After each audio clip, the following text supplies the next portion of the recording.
What's up once again? Jimmy the G Him here with really my first look at the 2018 NBA draft. Not an in-depth look, but today I will talk about 4 difference makers in this upcoming draft. Now these are guys that can serve as the basis of building a team or helping a team win. Some guys might average more points or get more notoriety, but I think these 4 guys right here can be the engine that help a team win. Now, if you look at the NBA today, you'll see that the conference finals are Golden State and Houston in the West, and in the East, LeBron and the Cleveland Cavaliers and the Boston Celtics. Now, of those 4 teams, I would really say Boston is the only one to have been built in a team-like manner. LeBron is obviously the star of Cleveland, and Golden State, now they're a super team, but they first rose to prominence behind the shooting of Steph Curry and also Klay Thompson. In Houston, James Harden, the addition of him a few seasons back, that pointed that team in the direction they're in now. They hired Mike D'Antoni, they got Chris Paul, so they're a run-and gun team. I guess to put it simply, these teams have a style, have a playing personality, and that's the guys I'm talking about today. They also bring that to an organization. They're just not scorers or just not guys that have skills. They actually do things on the court to help you win basketball games. And at the top of the list, and because he's at the top of the list, I guess you can say he's my number 1 prospect in this 2018 NBA draft. That is Trae Young out of Oklahoma, point guard. I know he gets a lot of heat, gets a lot of hate really. It's a classic situation a lot of times in life, in any field or industry or entertainment or sports, you're overexposed, and I think that's the case with Trae Young, why he gets so much dislike and people doubting how well he will do in the NBA, because he was sort of overexposed. But I cannot blame the broadcasters for overexposing him. He had a tremendous college basketball season, leading the country in scoring and assists. He helped take an Oklahoma team that was 11-20 the previous year, record transformed to 18-14. They improved by 3 games in the tough Big 12 conference. Also, a lot of the fact he gets for his style of play, turning the ball over, things like that, average 5 turnovers per game. But that's a high usage rate. He's had an extremely high usage rate. And in fact, if you look at Oklahoma's team turnovers, the season before Trae Young arrived and this last season, they both of those teams had 428 turnovers for the season, and the team Trae Young played 1 more game, 32 games for 31 games. So, I mean, Trae Young offered a lot of positives, and I really think the negatives are nitpicking and just speculation about his size. And I can understand the defensive part of the game, but he's going to do so much for you on offense. And keep in mind, this Oklahoma team that improved with Young at the point, they lost their leading scorer from the year before. So I really don't see any prospect in the college ranks at this last season being put on that Oklahoma team in place of Trae Young and them doing as well. That team really didn't have a lot of professional talent on it. No knock on any of those guys, but I'm just talking about how Trae Young elevated that team. It just wasn't scoring, not just scoring in a LeBron way. He also played unselfish. I know sometimes that Steph Curry nature, shooting deep threes, it got the best of him. But you take him off that team, and they're an afterthought of this last college basketball season. So I like a lot of things Trae Young does.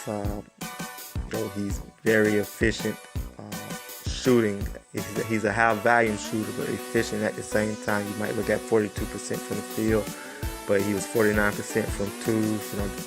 You want your guard to be, a little better. Like, you want him to score at the rim. I don't have the stats of him inside of 5 feet, but 49% from the 2-point line. That's not bad. That's not terrible for a point guard.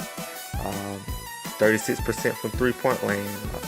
More than half of his shots was from 3-point land. That's why he has a 42% field goal percentage. But I think just the challenge of him is playing with better teammates, because sometimes that's an adjustment. You look at LeBron, he plays the same way if he's got bad teammates or great teammates. So Trae Young, if he playing with better players, he can probably tone down his game some, playing better off the ball. But make no mistake about it, you want him doing his strengths at the next level. That's pushing the ball, finding open players, and shooting deep threes. Alright, he's number 1 on the list. And number 2 on the list, it was sort of tough, but I go with what's working right now in the NBA.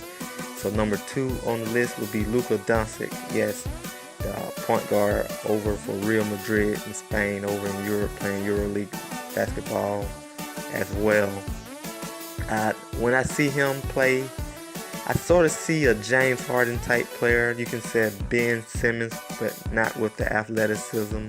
But he's a better shooter than Ben Simmons. He's not a great shooter by any stretch, so don't get that in your head that he's a great shooter. He's better than Ben, but I think he can become a great shooter because he shoots at 80% from the free throw line. But he's sort of low 30s, high 20s from the three-point line. I think that can improve. He's only 19 years old, so I'll give him the benefit of the doubt that will improve. But one thing he does well is play his pace, that deliberate slow down game what Harden plays. And he finds open players. He's not the flashiest of passers. He's not a guy you want running showtime like Magic did. But in that half court setting, he can run the pick and roll. He can find open players. And I think Harden has shown that type of style, or even Ben Simmons without a shot has shown that big point guard still has its place in the NBA. I just would want him to become a better three-point shooter, and I think that'll help his game because he's not the best athlete, but I think he can get to the foul line as he continues to learn the league. I don't see him making the impact Trae Young makes in year 1 or early in his career, but I think he can eventually become one of the top 10 or 12 players in the NBA. So that's why it was a tough toss-up putting him number 2 over this next guy at number 3, and that's DeAndre Ayton. Now, Ayton is sort of a wild card here. We really haven't seen a player like him probably since Shaq. He has that type of natural ability, and he's more skilled than Shaq. He's a better shooter. Shot 34% from the three-point line last season in college, and sort of was playing out of position. Sort of played the 4th spot a lot offensively and defensively. Arizona had a 5-man return. So you put him down low in the NBA, I think good things can happen. Now, he's big and he's a good mover for his size. I wouldn't say he's the most agile, especially in this game, today's era of small ball. But for his size, we're talking 7'1" in that range, maybe north of 230, maybe even more. He's moves very well for his size. I would think a good comparison right now in the NBA may be a DeMarcus Cousins. Not the passer, but his head is on better than DeMarcus Cousins. A bigger DeMarcus Cousins with less passing ability, but he's more focused. So I think that can do some damage in today's game. I just didn't put him over Doncic, like I said, because I really don't see anyone winning like that in the NBA, and it's really tough for big men to really carry teams like that today in the NBA. You look at Anthony Davis, Karl Anthony Towns, those guys, they need great guard play to be effective, where you can put the ball in Young hands, you can put the ball in Doncic hands, and something good can happen. So number 4 and last on the list of the for sure difference makers is a guy I profiled when I was doing the San Antonio Spurs offseason outlook, and that's Mohamed Bamba out of Texas. Like I said in that video, this guy's really just a defensive whiz. A lot to like about him from the defensive end, and that's why he's on the list. He can affect games better than Ayton, where Ayton is a great mover for his size.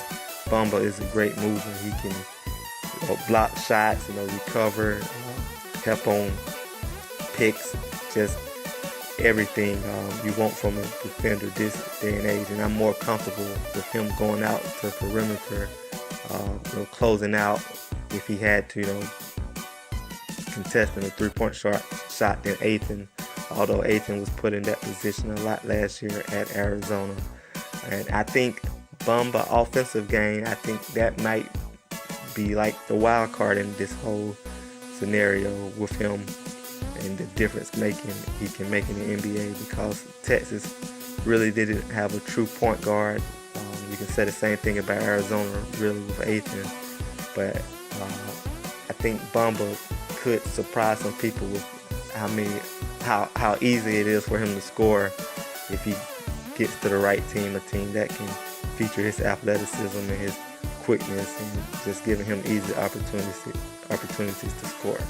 All right, I have a couple of wild cards here. Another one is a player also profiled during the San Antonio Spurs offseason outlook, and that is Jaren Jackson out of Michigan State. A lot to like about him. I'll say he's more skilled than Aiton, more athletic than Bamba maybe.